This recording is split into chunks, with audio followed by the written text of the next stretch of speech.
Welcome to the Fish House Nation podcast. Today our guest is Joel Nelson. Joel, today we're going to talk about a topic near and dear to your heart, but first, thanks for coming on the show. Yeah, thanks for having me, man. These are always fun. You're a prepper. You have one of those big bunkers in your backyard. No, not that kind of. Not that kind of prepper, but we're talking prepping for ice fishing today. Yeah. It's September.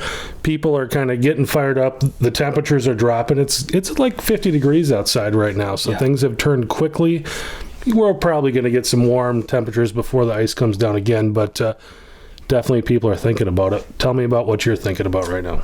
Yeah, I'm thinking ice. You know, it's interesting. I'm a big hunter. I'm a big outdoors person. I love spending time out in the woods in the fall, whether it be grouse hunting, deer hunting. That's important to me. But ice is, it's one of the crown jewels, I'd say. I really love ice fishing. And if I go straight from grouse and pheasants and whatever upland hunting I do to deer and then straight into ice, I hit first ice feeling like a greenhorn, wet behind the ears.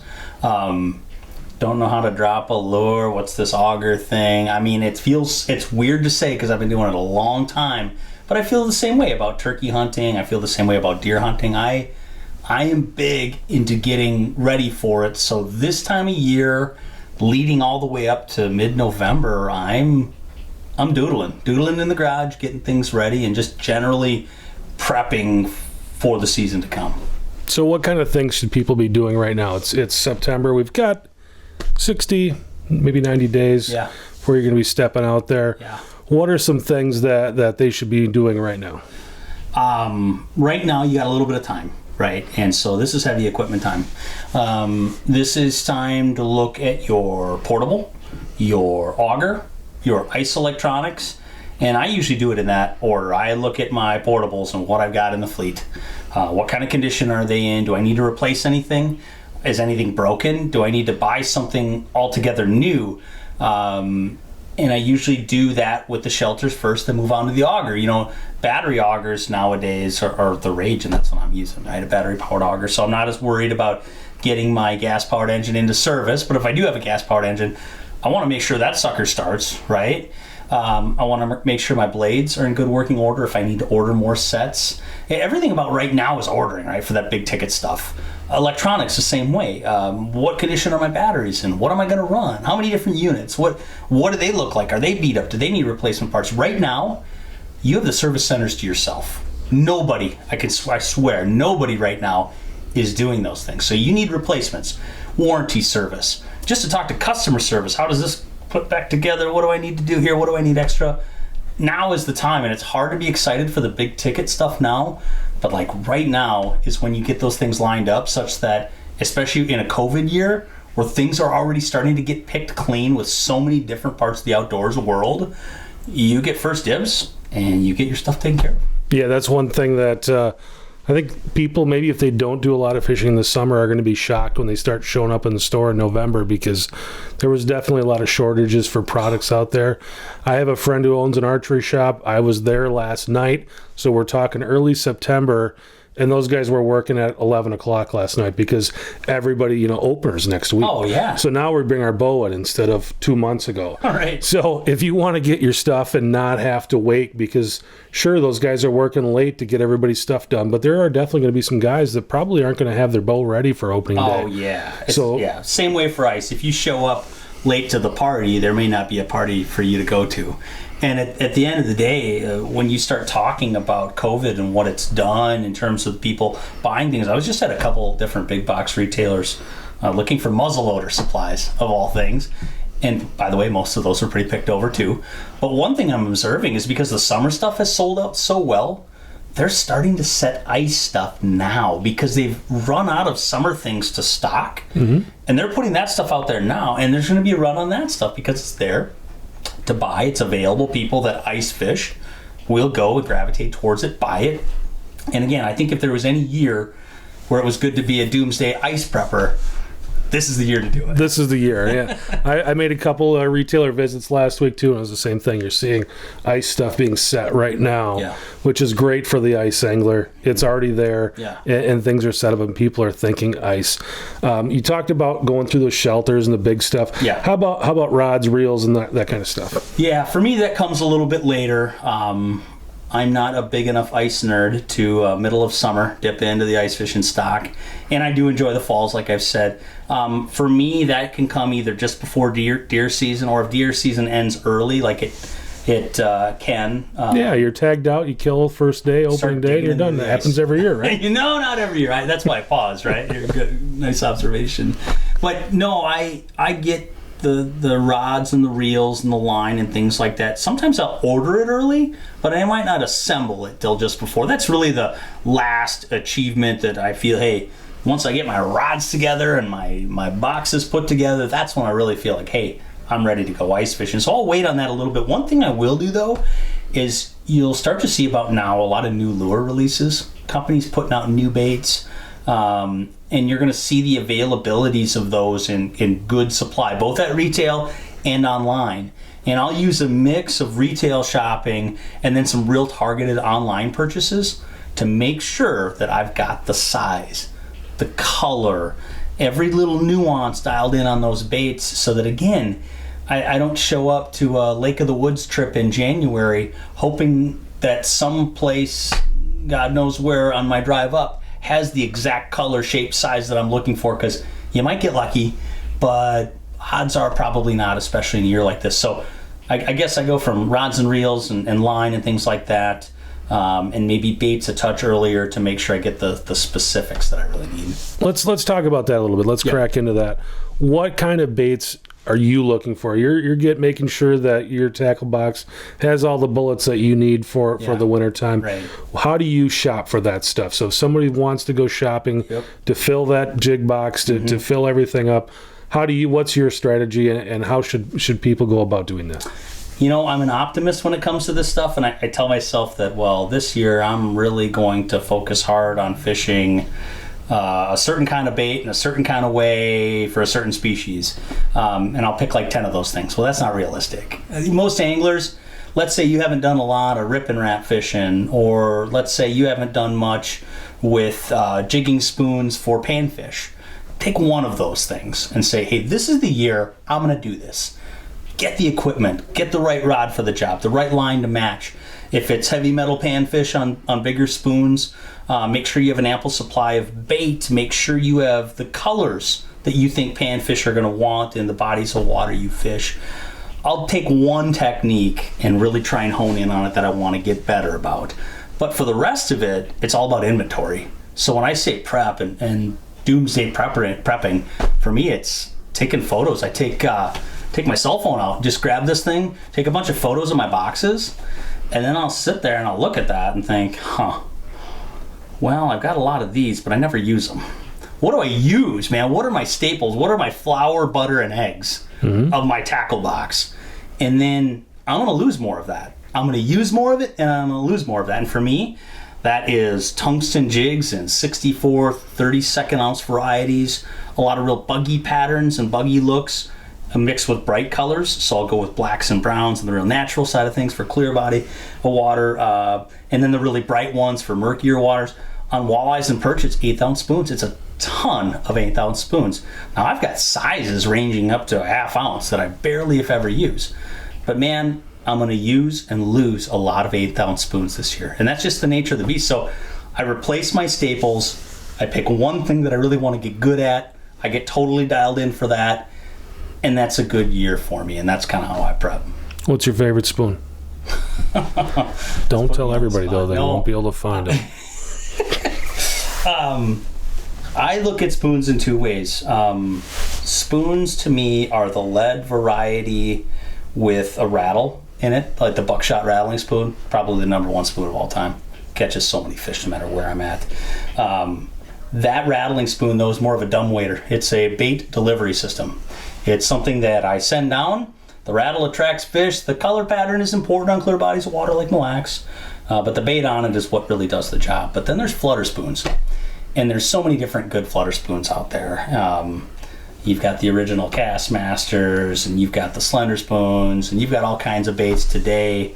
I can't even, I can see them all in my tackle box. There's just a million names of different kinds, and all of those are attractor spoons. Those are flash and flutter and roll, and when the bite is a little tougher, when that bait kind of sachets down in front of a walleye's fish, that's what seals the deal on it, not so much a rattle like with the buckshot. So I try to have ample supply of both varieties, because depending on the bite I'm on, sometimes one is better than the other, and you mix and match, right? Sure. Yeah. You talked portables, you talked augers, we've talked tackle, we've talked jig spoons. One thing that you're also really well known for is being out there in the wheelhouse. Yeah. So how are you preparing your wheelhouse? I know you use it in the fall, but how do you kind of get things going so that's ready to go for you when the ice hits? That's a really good point. Wheelhouse Prep has added another dimension and added another level, both to my fishing but also my preparation, right? There's more to do. I camp in mine, so I do have to winterize it, right? So I get the camping stuff out, and I think we've talked before, I utilize these little totes that fit just perfectly in all of the empty gear slots in my house. And so I have a set of totes that literally, they're just small plastic bins that hold everything camping, and those go out onto the shelf where the winter stuff was, and the winter stuff comes off the shelf and goes back into the fish house. So that's a real easy way to change over. The other things is those quick discs. Those catch cover quick discs are awesome.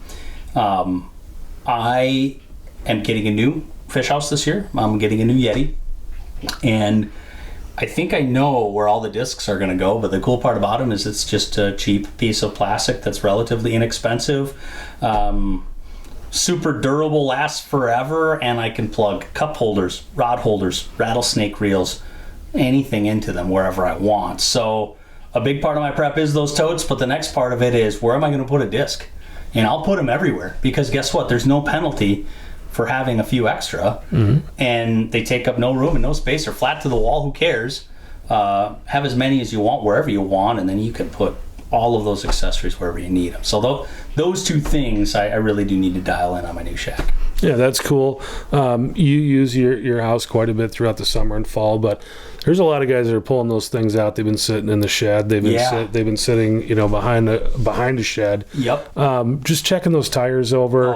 Bearings, those types of things, because the last thing you want to be is on the side of the road when it's 10 degrees out. Your hitch system, making sure that your chains are in good order, your breakaway is in good order. Like you said, the tires. The other thing is your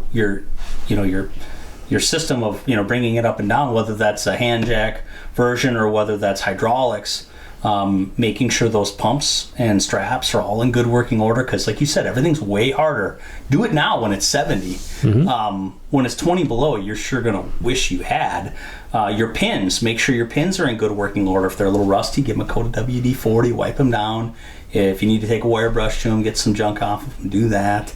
The other thing is battery condition. Your electronics are super important, and in a Yeti like mine, the hydraulics run off those batteries. So if your batteries have been drained low over the summer, haven't maintained them, they're in bad working shape, you're going to get halfway through either dropping your house or getting it up, and then you're going to be out of luck without a charge or an external power source. So checking out the mechanics of your fish house, it's a big deal. And not just the storage, not just the ice stuff, but just the basics of, like you said, towing, mechanical features, your heater, your propane, your hoses. A once through is well deserved, like I said, when it's 70, not when it's 20 below. And the tow vehicle as well. Yeah, well, that's just it. A lot of people, let's say you're coming at it from a different perspective. Let's say, hey, you don't have a fish house, and you go and you're actually able to get your hands on one, and you get one of these fish houses. Now what, right? Well, your tow vehicle has to be in order too, right? I mean, if you don't have a hitch, a heavy-duty hitch that stands up to the weight of these things, you're going to have a catastrophic failure that's going to be really tough. Your electronics and your trailer braking that happens through that, all that needs to be dialed in. And a few practice tows, never a bad idea. I mean, that's why it's great to hunt out of them. Like you said, a lot of people do that, or summer camp out of them. You get used to it, but if you're a first-time wheelhouse user and you hook onto one of these suckers and take off, you better know what you're doing, and you better check this out ahead of time. Sure. Drive it around before the snow's on the ground. Yeah, and professionals, there's a couple different trailer supply stores and places that sell trailers that also sell things like sway bar controls, electronic brake controls for older vehicles if needed. Have them help you get dialed in again now before that rush comes, and they have time to work with you on this stuff. Seek the help of a professional and make sure that your trailer and your hitch is going to support the tongue weight that you got for a tow vehicle. They can help. Awesome. Joel, there's some that you're doing preparation that we haven't asked you or haven't talked to you about? Not yet for ice. Eventually, I'm going to be getting some bait figured out. I like to order Eurolarva early by the 1,000 count, or sometimes even crazy amounts like 5,000. I don't ever go through that many, but it's really nice to have them on hand. If some die or get left in a bait puck, you can throw them out and not feel like you're draining your bait supply. But 1,000 count order of red Eurolarva. I get ready to place that right around deer season. I get these things figured out, and I just keep a little Google keep notes on my phone for almost like a checklist to do things. But bait, I'll be getting figured out soon. And then that inventory process is going to start. There's a put away period for both my camping stuff out of the Yeti, but also my open water boat stuff, where some things cross over. Things like reels on certain rods, baits like jig and wraps and whatnot. Those are the things that I steal, beg, and borrow between open water and ice. And I'd love to have 2 sets, but it's not always realistic because these things can be expensive, right? So as I put away camping and open water, I find things to do that will transfer them over to the ice period. And yeah, all of those things are really beneficial in helping me get ready. And it's a super boring topic, but it's super necessary because, man, like I said, otherwise I hit the ice like a greenhorn every year. I don't know what I'm doing. If my gear is dialed, I've got a way better chance of being dialed myself, because then everything's at arm's reach, right, versus where did it go and what box is it in and do I even have any, and all of those things come into play for me. Yeah, make sure you got your pliers and your fingernail clippers and all those kind of things. Yes. That's always something that it seems like the first trip you get there and you're like, oh, it's usually here. Yeah. But it's not here today. So. Yeah, that's exactly it. Things like towels, bait pucks, all those things that you come to take for granted by February because, like I said, you're dialed by then. But, if you don't take care of it early, you might never have them on your person. Cool. People want to find out more about you. Where do they find you? You can check me out, joelnelsonoutdoors.com. That's my website. I've got a blog there and constantly airing articles. You can also ask me anything on the blog. I respond to all messages. I do my best to keep them timely. And a lot of them become the focus of other blogs, where if you have a question, it's probably a good one. Chances are other people have that same question too. So we highlight it and talk about it on places like the podcast, right? Awesome. Perfect. Thanks, Joel. Really appreciate you coming on, and we'll definitely be talking to you again later on as the ice season gets on. Awesome. Looking forward to it. Thanks, Chris. Thank you. Thanks for watching. Thanks for listening. We'll talk to you next time.